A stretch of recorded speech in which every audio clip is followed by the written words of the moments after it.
Vivemos num mundo inundado de dados. Da previsão do tempo nos nossos telemóveis às cotações da bolsa no jornal, os dados rodeiam-nos. Mas, o que é que tudo isto significa? É aí que entra a estatística descritiva. Imaginem tentar perceber o desempenho do vosso clube favorito apenas olhando para os resultados de cada jogo. Seria esmagador. A estatística descritiva ajuda-nos a resumir esta informação, fornecendo-nos conhecimentos significativos. Ela dá-nos uma forma de descrever e compreender o mundo à nossa volta. Ao resumir e organizar os dados, a estatística descritiva permite-nos ver padrões, tendências e relações. Uma das primeiras coisas que queremos saber ao analisar um conjunto de dados é a sua tendência central. Existem 3 medidas comuns de tendência central: a média, a mediana e a moda. A média é aquilo a que normalmente chamamos de média. É calculada somando todos os valores num conjunto de dados e dividindo pelo número de valores. A mediana é o valor do meio quando os dados estão ordenados. Se houver um número par de valores, a mediana é a média dos 2 valores do meio. A moda é o valor que aparece com mais frequência num conjunto de dados. Um conjunto de dados pode ter uma moda, mais do que uma moda ou nenhuma moda. A moda é particularmente útil para compreender dados categóricos, como a cor de automóveis mais vendida. A escolha da medida adequada depende da questão específica que estamos a tentar responder e das características dos próprios dados. Além de conhecer a tendência central, é crucial entender como os dados estão dispersos em torno desse centro. É aqui que entram as medidas de dispersão.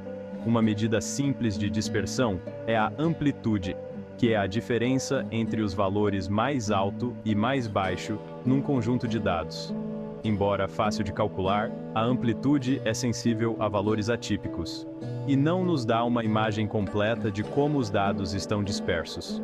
Uma medida mais informativa é a variância, que calcula o desvio quadrático médio de cada ponto de dados em relação à média. O desvio padrão é simplesmente a raiz quadrada da variância, e é expresso nas mesmas unidades que os dados originais, tornando-o mais intuitivo de entender. Uma grande variância indica que os dados estão mais dispersos, enquanto uma pequena variância sugere que os pontos de dados estão agrupados mais perto da média. Olhar apenas para o centro e dispersão dos dados nem sempre é suficiente. Às vezes, precisamos de entender também a forma da distribuição dos dados. É aqui que entra a assimetria. A assimetria diz-nos se os dados são simétricos ou assimétricos para um lado. Imaginem um histograma, que é como um gráfico de barras para dados. Se o histograma for simétrico, como uma curva em forma de sino, diz-se que os dados têm uma distribuição normal. No entanto, se o histograma tiver uma cauda longa de um lado, os dados são assimétricos. Uma assimetria positiva significa que a cauda é mais longa do lado direito, indicando valores mais extremos na extremidade superior. Uma assimetria negativa significa que a cauda é mais longa do lado esquerdo, com valores mais extremos na extremidade inferior. Compreender a assimetria é importante porque pode afetar a nossa interpretação dos dados. Números e estatísticas podem, por vezes, parecer abstratos e difíceis de compreender. É aqui que entra a visualização de dados. Uma das formas mais simples e eficazes de visualizar dados é através de histogramas e gráficos de barras. Embora pareçam semelhantes, servem propósitos diferentes. Os histogramas são usados para mostrar a distribuição de dados numéricos. A altura de cada barra representa a frequência ou contagem de valores dentro de um intervalo específico. Os gráficos de barras, por outro lado, são usados para comparar dados categóricos. Cada barra representa uma categoria diferente, e a altura da barra corresponde ao valor associado a essa categoria.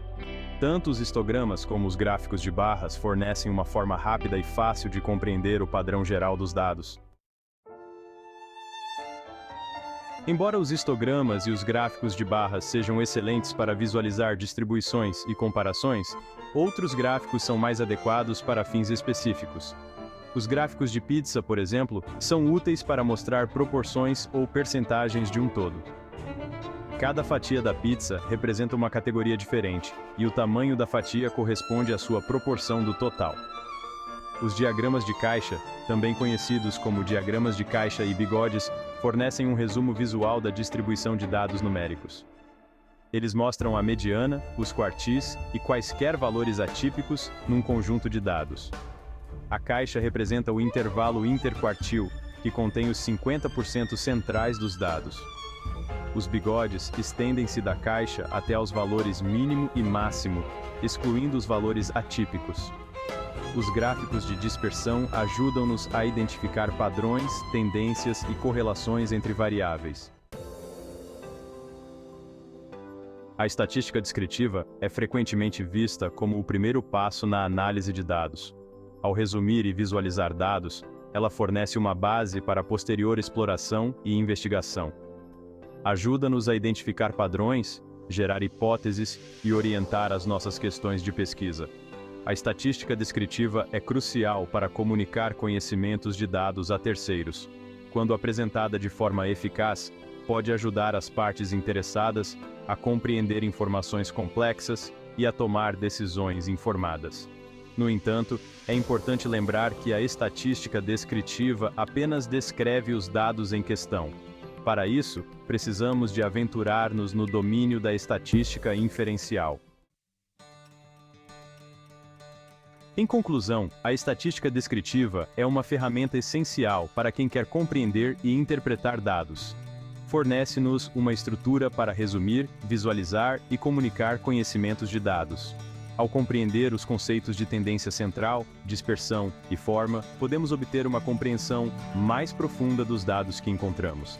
Desde as medidas mais simples, como a média e a amplitude, até técnicas mais sofisticadas, como os diagramas de caixa e os gráficos de dispersão, a estatística descritiva capacita-nos a dar sentido a informações complexas.